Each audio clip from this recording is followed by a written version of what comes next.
everyone. Dominic is one of the 5 visitor scholars who came over to participate in the Longitudinal Studies seminar that we organized with COES and ISIS, the 2 FONDAP centers that we at some point mentioned in the past.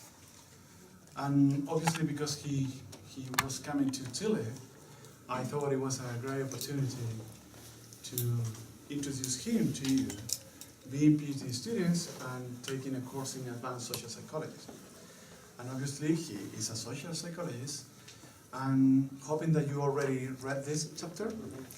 The idea of this chapter is not really to do a lecture of this chapter, but rather to discuss about topics that are related to these topics here, and obviously to get to know more about what Dominic is being contributing to the development of social psychology, but more specifically towards regarding intergroup relation, which is the major area and group processes in which he researched.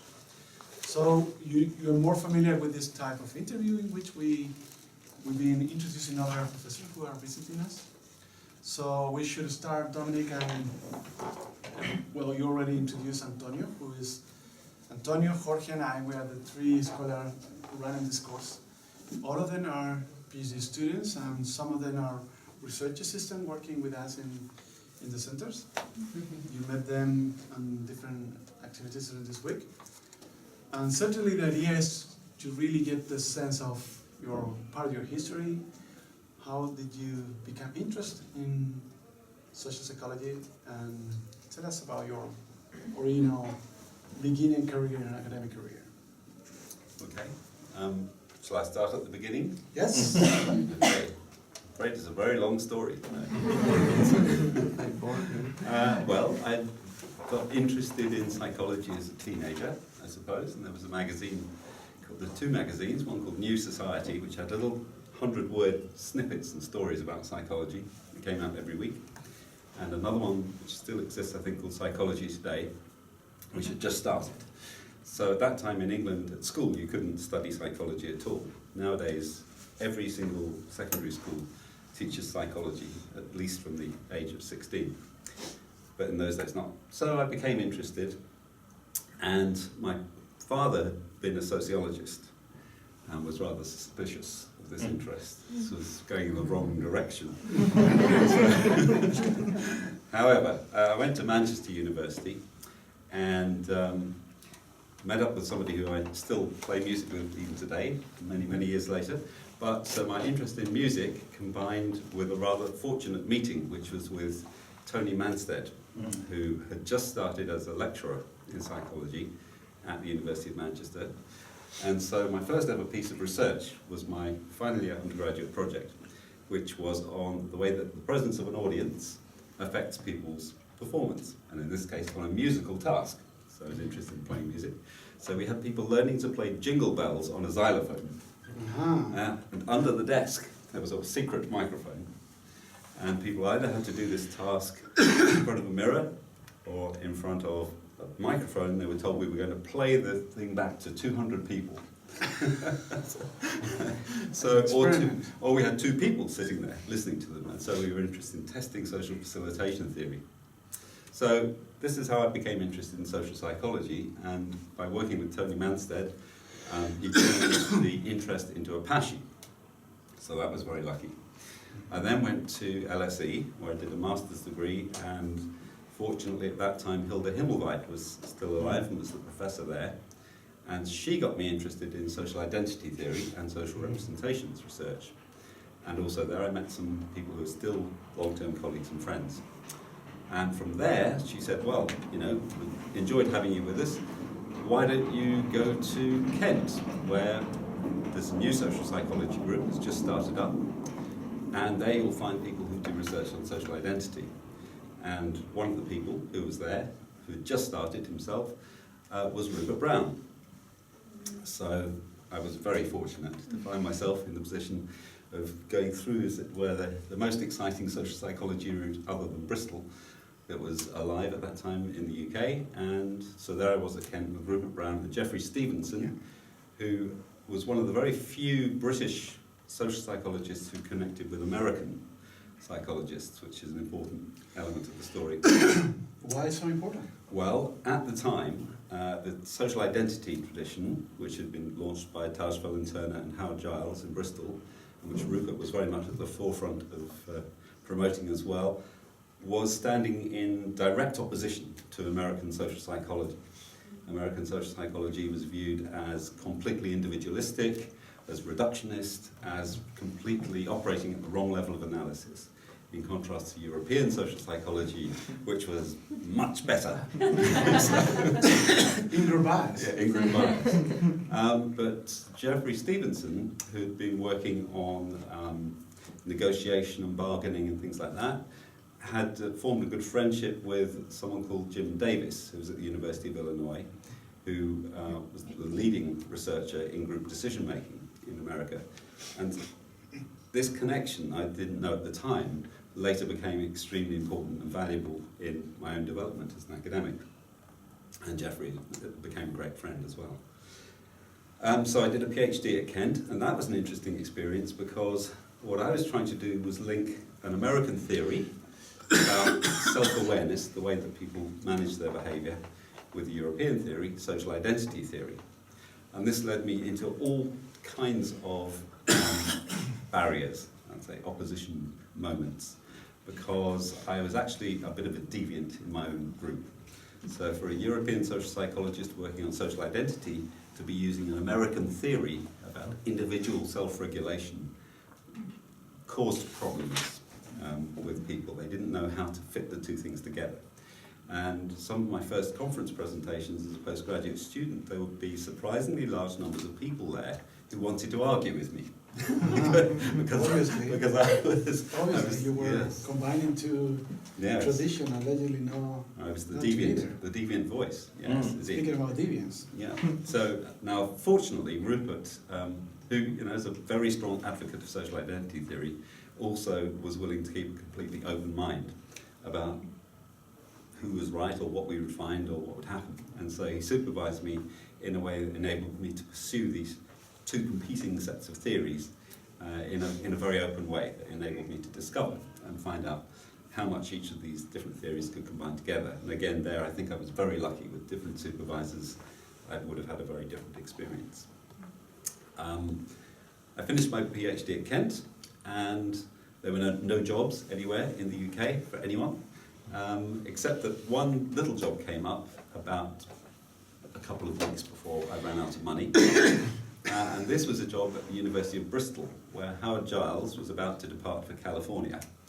And John Turner had already left Bristol to go to Australia. And that was the university in which the theory was developed. This was the theory with the John Turner and Dashwood. Yeah. So this was the home of social identity theory. And there was no one there I knew at all. But Howard Giles, as an emergency, had to have someone to cover his teaching so that he could leave the country. So he said, listen, we got this lecturing job, will you take it? It's 9 months, starts next week, ends in 9 months' time. Okay, so... was it social identity or social psychology? It was communications, developmental psychology, and something else. So 3 courses? 3 courses. Wow. Yeah. Big But I had no choice. Anyway, so the interview was held in Howard's office, which was a room about this size, full of tables, but mainly full of packing cases. Literally, he was packing his boxes to leave as he was interviewing me. Wow. So it was a very quick interview, and he briefly introduced me to this other young person who seemed a bit crazy, Mike Hogg. And he was also swanning around. This is a very important piece of information. Yeah, I never really knew him or anything. And he was already working there? He was already there. He was also on a temporary contract. So, so this was 1983. 83. Yeah. So, and Howard said, look, you'll be fine. Mike will tell you what to do. He knows what to do. He's done this for a few months already. He'll just tell you what to do. I'll leave you in his hands. And that was it. You've been working 30 years together already? Yeah, since then, yeah. With Mike Hogg? With Mike Hogg. So it became a very, very important year. Well, it was an extremely important year because both of us were working flat out with lots of teaching. We took on, I think it was a quarter of the entire department's undergraduate supervision load for research projects between the two of us. Wow. So there were all these permanent staff, very senior staff, and the two of us. And all the undergraduates gravitated towards us. I think partly because of our age rather than anything else, but we were very lucky. So we had some really great enthusiastic undergraduates.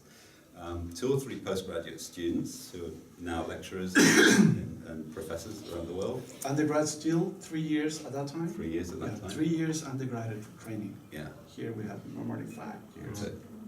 And I was finishing my PhD. It was being typed up by a secretary. And so that was going on, preparing lectures and all the rest. And Mike and I would just, because we had nothing else to do other than repair our cars, which were very old, beaten up little old cars. Mine was my grandmother's car, and his was a Citroen 2CV. So we used to repair our cars and drink beer. And the beer was very important, because late into the night we would plot and plan research projects, ideas, throw around questions and issues, argue with each other about theories, complain about our supervisors, all those kinds of things. Yeah, it was good. But one of the things that happened, or 2 things that happened in that year, were that we were quite naive, but we worked with our undergraduate students as if they were ourselves, like postgraduates. And we actually, I think, generated about 5 or 6 publications out of the projects we supervised in that 1 year. Wow. Which was, and it was just because ideas were flying and we were writing all the time. It was really exciting. The other thing that we did was to decide 2 things. One was to write a book, and the other was to try to reorganize the field, and which was a bit ambitious, I think. So the book idea was launched then. We didn't finish writing it for a few years. But the main thing that happened then was that we realized that for social identity theory to really progress, that one of the things that was essential was to connect back to the North American audience. That somehow we had to make a bridge between the European theorizing, the richness of the theory there, and the sophistication and complexity of what was already being done in the States.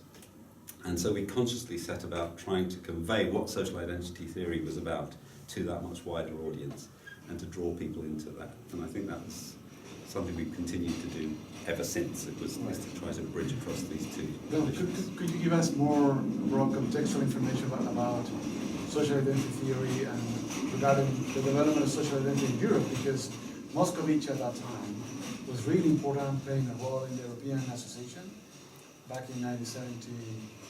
Yeah, I think my perspective on that is not as clear as, say, Rupert Brown's would be. As far as I know, Tajfel and Moscovici together formed the European Association of Social Psychology. In the 60s. Yeah, and this was part of this great mission to produce this non-reductionist social psychology that understood that to explain intergroup relations, prejudice, discrimination, and all the rest, you had to have built in some notion of the way that people understood the society they were in.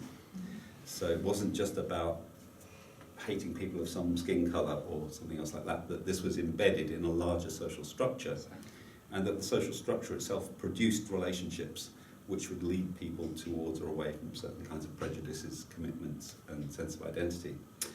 But of course, the French and the English, seem to be prone to arguing routinely. And between the 2 of them, I think Tajfel and Moscovici had a falling out of some sort, or at least a parting of ways.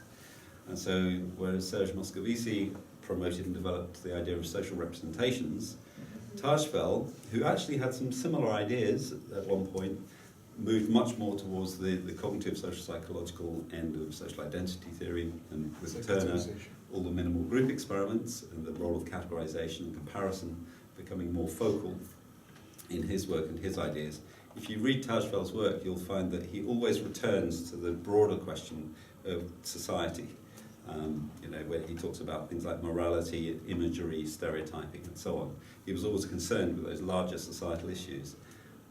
But I think particularly non-European readers think of him purely in terms of minimal group categorization, which was really only a small part of what Tajfel was interested in. You didn't met him, right? Mm-hmm. He died in 82, 81, yeah. 82. Yeah. Did you meet him? Yes, I met Tajfel. He was an external examiner Oh, at the really? University of Kent. In when I your was- university? when I was- Your yeah, thesis? Yeah, yeah. Not my thesis, no, Okay, but for somebody else. undergraduates. Okay. Yeah, and many other people. And That was Rupert bringing him? I think so, yeah, Yeah. yeah. But there, I mean, yeah, I think he was, he operated, there were many of those people, I suspect Moscovici as well, certainly Hilda Himmelweit, Tajfel, you know, they would be the grand master or whatever, who would, people would come and you know, pay homage and things, and they would, you know, you always heard stories of Tajfel holding seminars like this from his office, and his desk would be over here, and there'd be a telephone on the desk, and he'd be receiving international phone calls while the seminar was going on.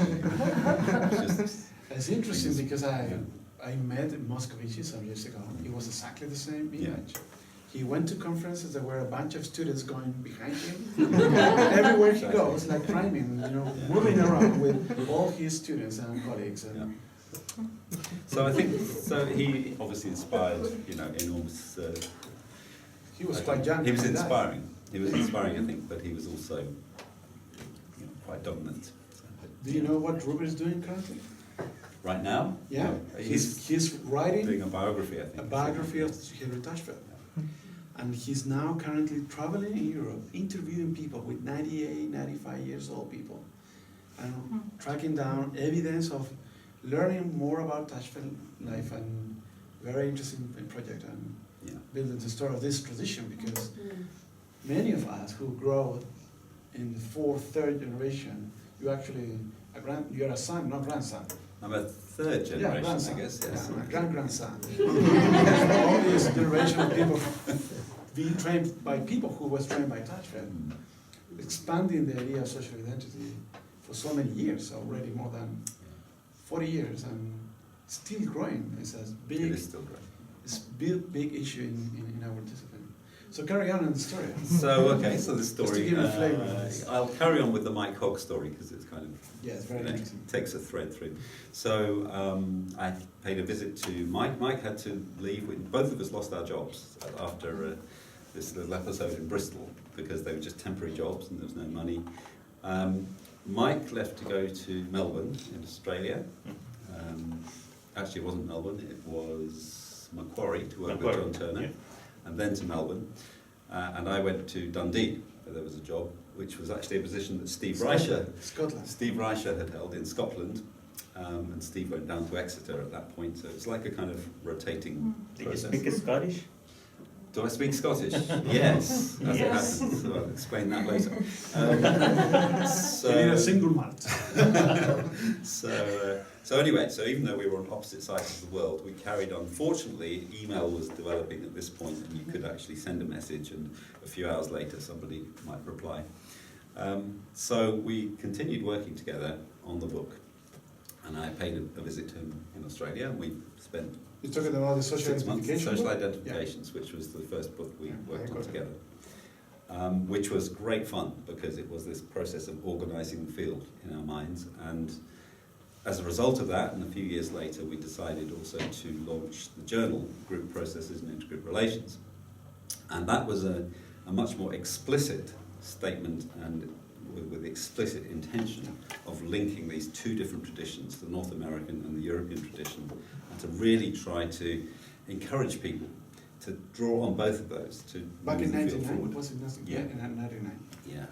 European meeting, you launched it there, right? Well, it was a very controversial thing to do. Some people, In Oxford. I yes, remember. some people regarded this as an act of treachery. That this was betraying the I British, didn't know that. the British Journal of Social Psychology, the European Journal of Social Psychology. That we were going to steal the field from them, and somehow it was all going to be awful. That we brought in very distinguished American associate editors. We had Scott Tyndale and Diane Mackey and Jack Davidio, who were, I think, you know, for them it's quite a bold move as well. They agreed to join our board and support the launch of the journal. Bridge the gap between European and American social And studies. Dick Morland and I think Anne Diane Mass Mackey was. is, also- She's not American. yeah, so this was Some people working actually. in America. I don't think we realised at the time how controversial a action this had been. And we were supported by Ziad Marah, who was the British editor at Sage Publications at the time, who also was taking a big risk. on this journal. So it was a very exciting thing to do, and I don't think we had any idea what we were walking into. And luckily, with this great editorial team that we had, it started successfully and continued to grow and become more and more successful. And I think didn't in any way take from any of the other journals. It actually simply encouraged the field to develop. And the field would have developed anyway, I think, but we gave it some extra impetus and extra support and helped to create those bridges that are now, I think everybody has now. There's not really a strong European, North American divide. Right. But there was then. It was very, very strong. And John Turner, I think, was particularly committed to having the fight with the Americans intellectually. And if you remember, that was the very last meeting that John Turner attended, the European meeting, because that was back in 1990 in Oxford, and later he died. He did, yeah. So he never went back to European meetings, No, the general meeting. So that's the kind of the development of that aspect of things. But you were saying, obviously, social identity was as a kind of background in your training program, but you became very interested in understanding group processes. We always make the case here in this course to distinguish what we call group processes versus intergroup relations. Yeah. As a very different level of analysis. So tell us more about this work that you've done in norms and deviance and leadership and other type of group processes. Yeah. How did you end up combining these two different worlds? Because then you move towards other issues. Yeah. Well, I'd always been interested in group processes anyway, and I had always been particularly fascinated by Sharif's original autokinetic effect studies, where he demonstrated that people will converge to a norm if they're in a situation of uncertainty. And I did a piece of research when I was in Dundee, which tried to look at some of the classic American paradigms for conformity and social influence research. So we looked at the Sharif autokinetic paradigm, Ash's paradigm, and also the group polarization effect.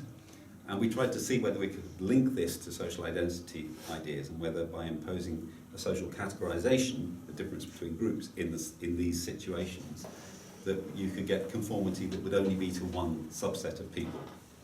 And together with Margaret Wetherall, who was in St Andrews at the time, and Mike Hogg and John Turner and one of my students in Dundee, we did these 3 studies which showed quite nicely that indeed once you impose a categorization in the situation, people didn't just conform to an average, but they would conform to their own in-group subset within the context.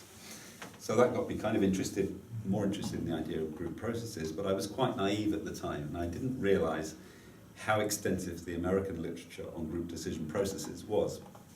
And it wasn't until a few years later that I got a chance to go to Illinois, and remember Jim Davis, who I mentioned earlier, who was a good friend of Jeffrey Stevenson's. Jim invited me to go over there on sabbatical, so our whole family went over to Illinois. That's why you get to know Lorne Holland, who later joined our department. But at Illinois, I don't think I had any idea when we arrived there quite how central Illinois was as the hub of all group decision-making research in America. I mean, it really was a major centre, and all of the major figures were there. So Sam Comarita was there, Joe McGrath was there, Jim Davis was there, Harry Triandis was there, Fishbein was there, all of these great classic names. So I turned up to this place, quite a young academic. You stayed 1 year? Stayed for 6 months, and really, I think it gave me a sense of the way that tradition of research was working, what key questions were for those researchers. They weren't interested in intergroup relationships and prejudice and discrimination and all the things that seem to matter so much to Europeans. They were interested in how juries make decisions, and justice, and fairness, and exchange. And so that was a really useful thing to discover, because it gave me an insight into, well, if that's also important, then surely there has to be a way to connect these two things together. And that provided the kind of the new resting point for my subsequent research, which was not what are intergroup relations like, and not what's group decision making like, but what's the connection between things that happen between and within groups? Are they connected together? There were sort of two different elements of this. One was a bit indirect, which was really the question of how people as individuals come to understand what to do with their social identity. So all of us have been a member of multiple social groups over the course of our lives. But how do you know what to do? If I say, well, you're Latin American, you can create meaning out of that. You know what I'm saying when I'm saying that, or why I'm saying it. Or, I say, well, you're all very young. I'm making an implicit comparison with some other set of people. And you can quickly bring to mind what that other set of people might be. And if I then said, therefore, we're going to do something, you would probably have an idea of what sort of thing that might be. So the intergroup comparison has meaning to you, you can understand what it means to have a shared identity, and therefore can start to envisage how we would behave. So I became interested in the question of how children develop that understanding. So a child hasn't had many opportunities to be part of multiple groups, so they have to learn these things. So I was interested in that. What were the processes that go on in childhood that equip us to be able to instantly become something, a member of a social group, to have a social identity? So that was one side of it. And then the other side of it was to look at this area of deviance. What happens when somebody wants to do something that doesn't fit with the group? How does the rest of the group react, and how does the person navigate the situation? How do they deal with it? One reason that was interesting to me is that I think I always felt I was one of those characters who was always wanting to do something a little bit different from the rest of the group, either by design or just by bad luck, sometimes by good luck.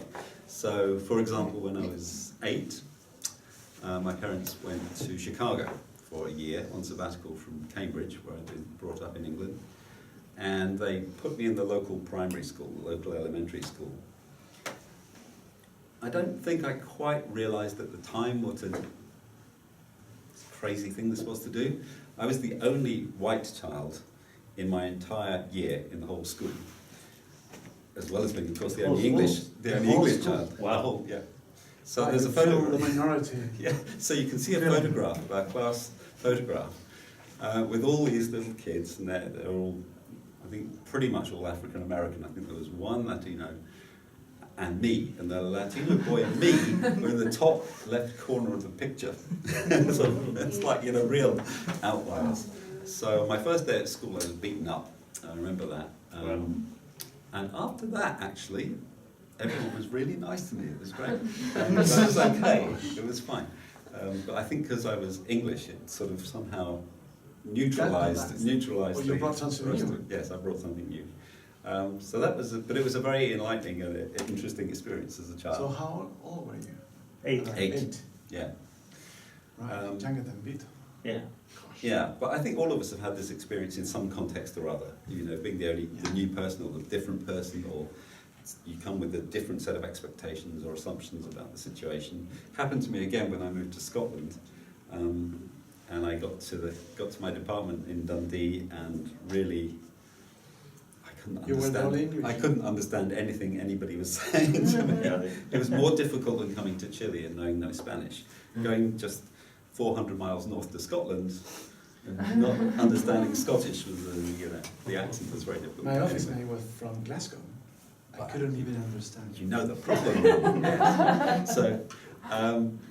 So it took me a while to adjust to that, and I had the feeling, and I knew that I was an outsider from the students' perspective, the students I was teaching. All the assumptions which had worked very comfortably for me, in only 400 miles further south in England, didn't quite fit in this new context, and I had to adjust.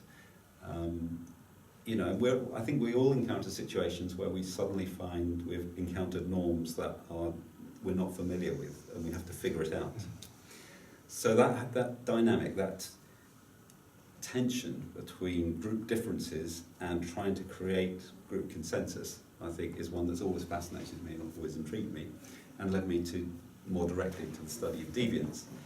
which was facilitated by a fortunate meeting with Jose Marcus, who's at Porto, University of Porto.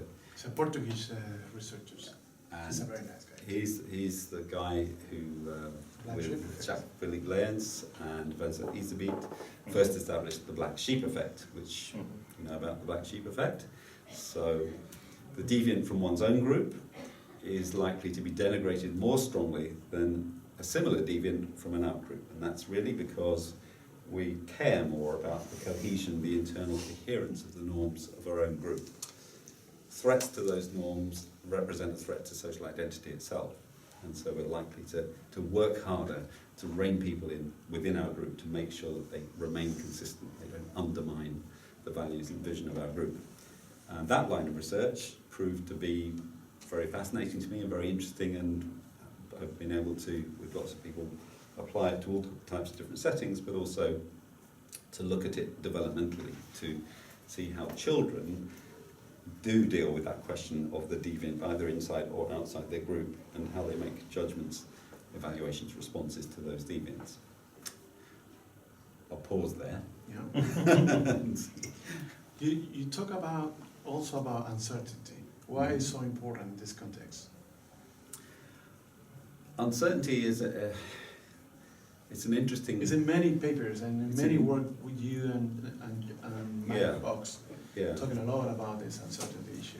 Yeah, well, I think uncertainty is an interesting issue because psychologists tend to talk about uncertainty as if it's a personal state. Exactly. Yeah, so that you know, like anxiety or something, or neurosis or whatever. But another way to think about uncertainty is that it's something which is created by situations under certain conditions. And one of the most interesting forms of uncertainty is uncertainty about one's identity. And how is this brought about? It would be a strange thing. I mean, if I asked you, do you feel uncertain about your shoe size? You would say no. And if we moved to a different situation and I asked you again, you would still say no. And if I asked you the same thing about how many fingers you have on your hand, you would say, I'm perfectly certain about it. And if I asked you about many things about yourself, you would say you're completely certain about all of them.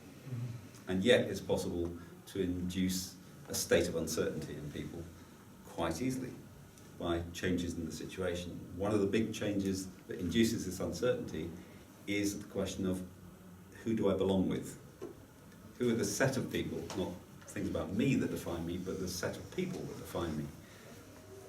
If one of those people starts behaving in a way that doesn't seem quite fitting with your self-concept, with your idea, then that creates uncertainty, that creates a potential threat, that creates the question, who am I? You know, I thought I was one of these people that did these things, but it turns out that somebody in my self-concept category does those things, and that's a bit of a problem. So that induces uncertainty and that motivates new behaviour. The behaviour is likely either to be about somehow re-establishing certainty about oneself, or quite often trying to influence the other person to make sure that they do something which returns certainty to the group, to the category as a whole. So I think it's a very important variable. And uncertainty, of course, is also part of, if you go back to social identity theory in its original form, uncertainty was one of the key things, it wasn't called uncertainty, the key things that's driving social change in Tajfel's theory. Because, you know, why do people get involved in social change? It's because they think the situation of the group is illegitimate and unstable. So these are forms of uncertainty. They're forms of uncertainty about the group situation. When those things happen, that's when, not necessarily, but generally, people will become interested in and motivated by the possibility of change. Why do they want change? They want change to establish a certain situation that is more favourable towards themselves. So I think it all ties together in that theme. Speaking about that you've been moving towards understanding inequality issues or including contextual factor into your research programs, and how did you come up with these ideas of connecting those group processes and speaking about extremism and groups that are fighting and transforming or claiming social change, and How do we combine these two or even more level of analysis? Well, I think one of the things, so I talked about connecting the intergroup with the intra-group levels of analysis, but there are, I have a sort of a broader analysis of social exclusion and inclusion, which argues really that we have to understand how many different levels of analysis interconnect. So when we think about, let's say, a child who is being bullied at school, it's possible to analyse that and study it as if it's interpersonal bullying. So, you know, if Roberto beats me up, then you say it's because I'm a typical victim and he's a typical bully. Yes. Okay? Yes. He is, I know. And I am too, by the way. I wouldn't be, if I wasn't a victim, I wouldn't be sitting here. So, but you can look at exactly the same behaviour and analyse it from a different perspective, which could be, for example, that, well, Roberto belongs to one group and I belong to a different group, and this is not anything to do with the two of us, it's to do with the relationship between the two groups. Or it could be that Roberto's from some part of society, not a group necessarily, but an organisation or a religion or something else much higher, that also connects to something about me that is nothing to do with me personally. And it could be that level that's actually driving this behaviour.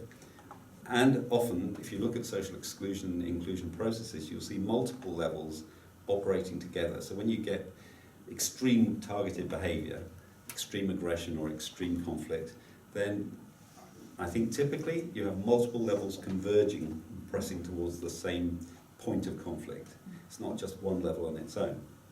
And so I'd sort of become more and more interested in how these different levels interconnect. One example of that is some work that I did with my wife, Diane Houston, for the Equality and Human Rights Commission. In the UK, there were lots of different organisations, each representing different minority groups. So there was one for disabled people, one for older people, there was a race equality group, there was a sex equality group, and the Labour government decided it wanted to join all this together under one umbrella and really framed by the idea of human rights. As part of that, we undertook a survey, a national survey of prejudice, where instead of just asking about one type of prejudice, we asked the same people about many different types of prejudice that they held and experiences of prejudice towards themselves. And that was a very enlightening process to go through without talking about the findings, because one of the interesting problems was that all these different organisations each wanted to fight for space for their own group to be represented more strongly than the others in this collaborative enterprise, which was all about equality.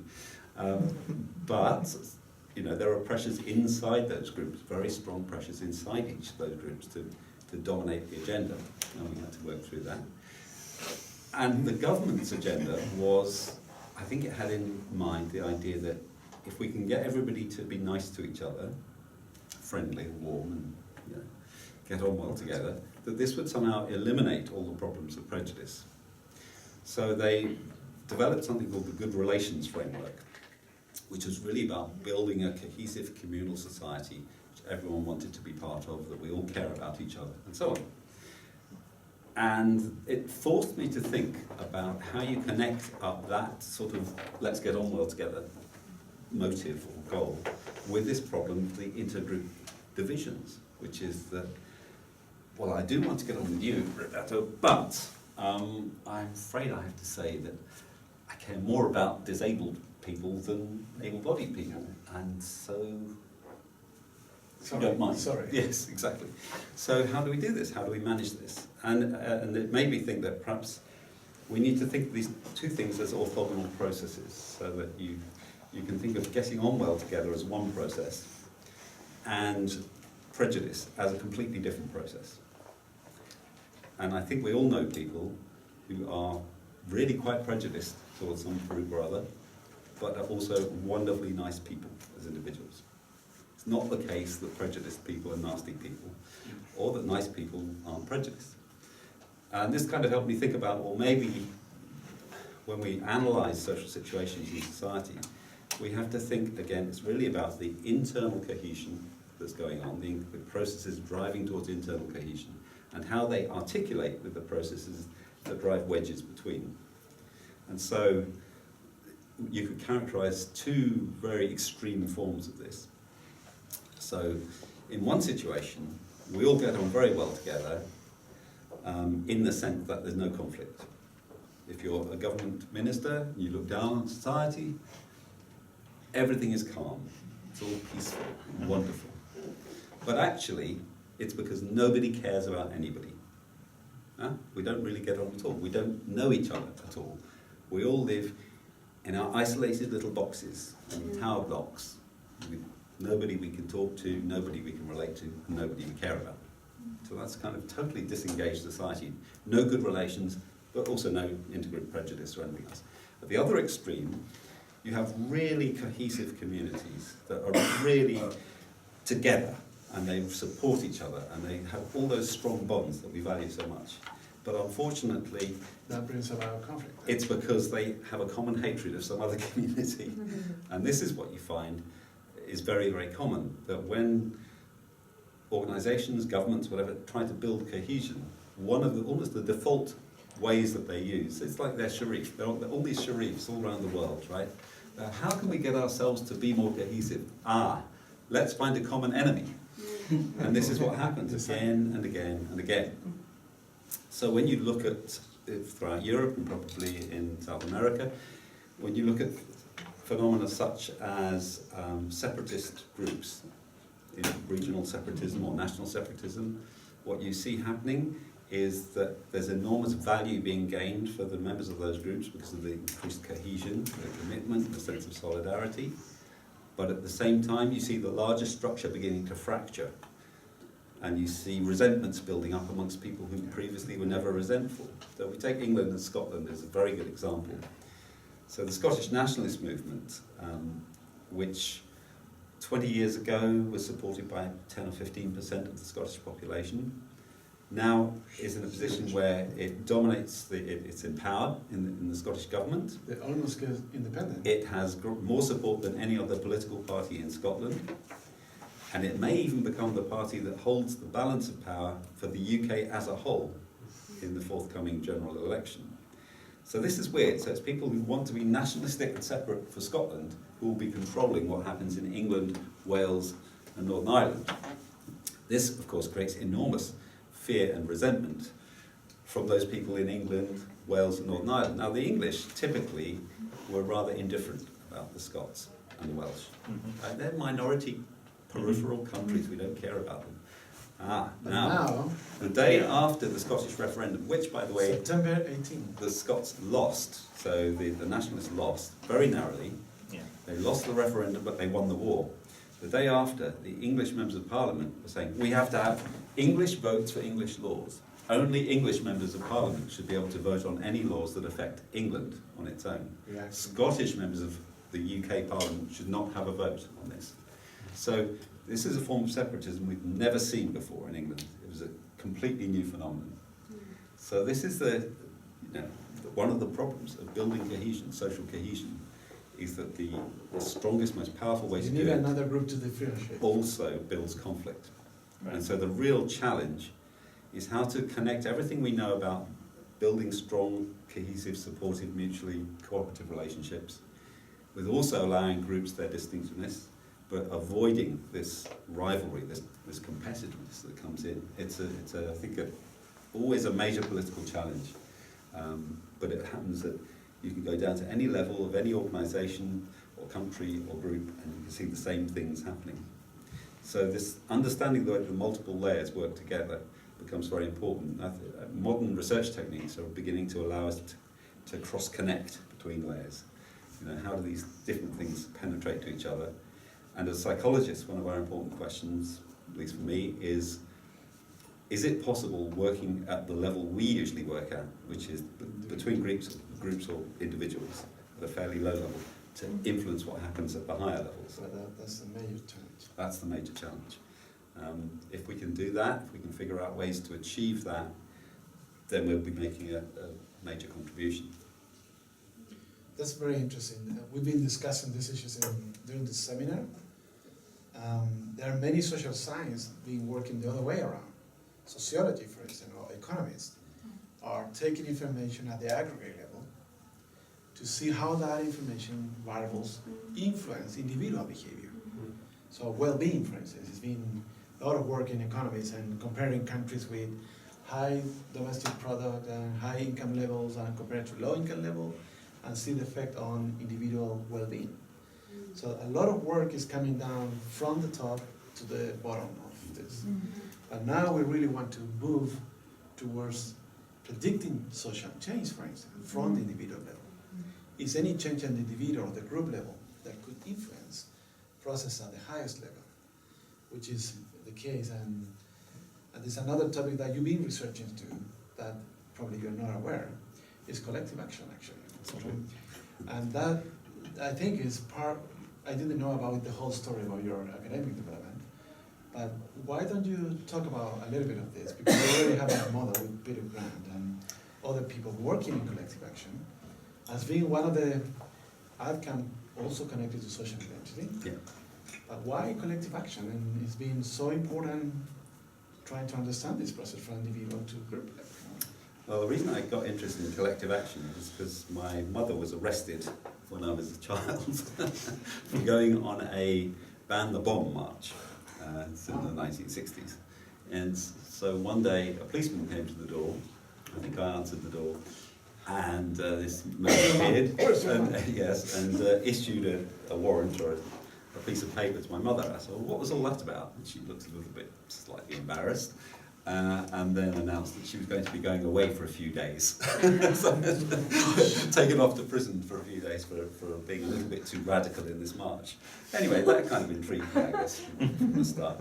And then my next encounter with collective action was at my secondary school, where for some reason I got it into my head that wearing school uniform was really a bit crazy. Why should anyone have to wear uniform? The adults don't wear uniform, why should the kids have to wear uniform? And so I mobilised a petition on behalf of the school council. I was about 13 at the time, I think, which the very enlightened head teacher was kind enough to invite three of us into his office to discuss in a very diplomatic manner. And he explained to me why it wasn't really going to be possible to get rid of school uniform in the next foreseeable 100 years.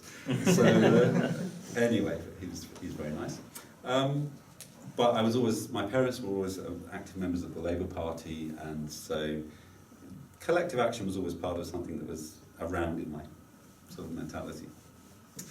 Were it common in England? Or always Yes, been common? it was common, yeah, certainly at that time. England was heavily unionised, there were lots of union protests and activities and strikes. And throughout the 60s and 70s, there was this kind of great liberalisation where people felt able to go out in the streets and You were witnessing today. He was in Alameda when today was Confetch, collective action. Yeah, just like outside the building today. Yeah, we're very, during the last 10 years, it's been very active Chile with collective action, many types. Yeah. So anyway, as a researcher, I kind of returned to some of these themes, and it was moving to Scotland was an important eye-opener for me, because I realised on arriving there that actually the Scots had quite a lot to complain about. Margaret Thatcher was in power, and policy for the whole of Britain was being run by the Conservatives, who were mainly based in England, and the Scots felt very aggrieved about the English domination of everything that happened to them. So it was the start of the movement that led to Scottish devolution. And I was part of a big multidisciplinary project at the time, which was looking at young people's socialisation, 16 to 18-year-olds. And one of the things that Nick Emler, who was the professor at Dundee at the time, and I decided it would be interesting to look at, would be how young Scottish people, who hadn't yet had a chance to vote ever, were becoming potentially radicalised into this nationalist sentiment by this political situation.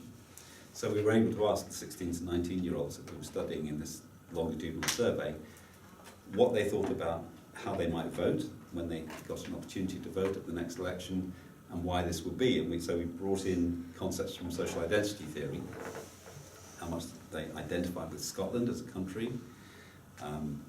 Importantly, that the the concept that we introduced that actually still, until recently, hasn't been in the research literature, was Tajfeld's concept of social change beliefs, which was the prospect, being able to envisage that in the future there could be a different social system in place, and that only by achieving that different social system would social identity actually be sustained and restored. That really social identity is under threat, as being Scottish.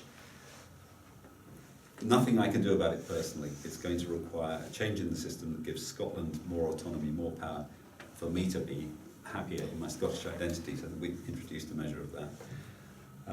And we combined that with relative deprivation theory.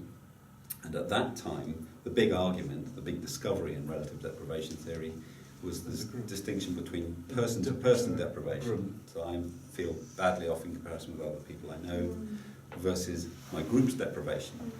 Scotland is poorly off compared with people in England.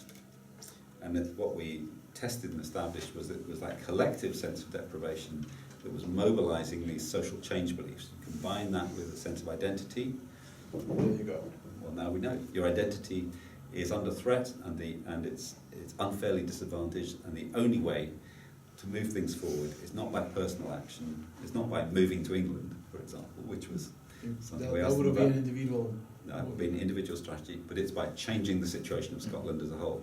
Well, if you look over the following 20 years, what has actually happened in Scotland is that that process has proceeded step by step by step to happen, which is that as Scottish identity has become more and more consolidated, better and better defined, more clearer and more distinctive objectives, is that more and more Scots have mobilised behind that and has put the Scottish Nationalist Party in a position where it could nearly win that referendum. And we did a parallel survey. So that was the original survey was, I think, about 1998, 97, 98.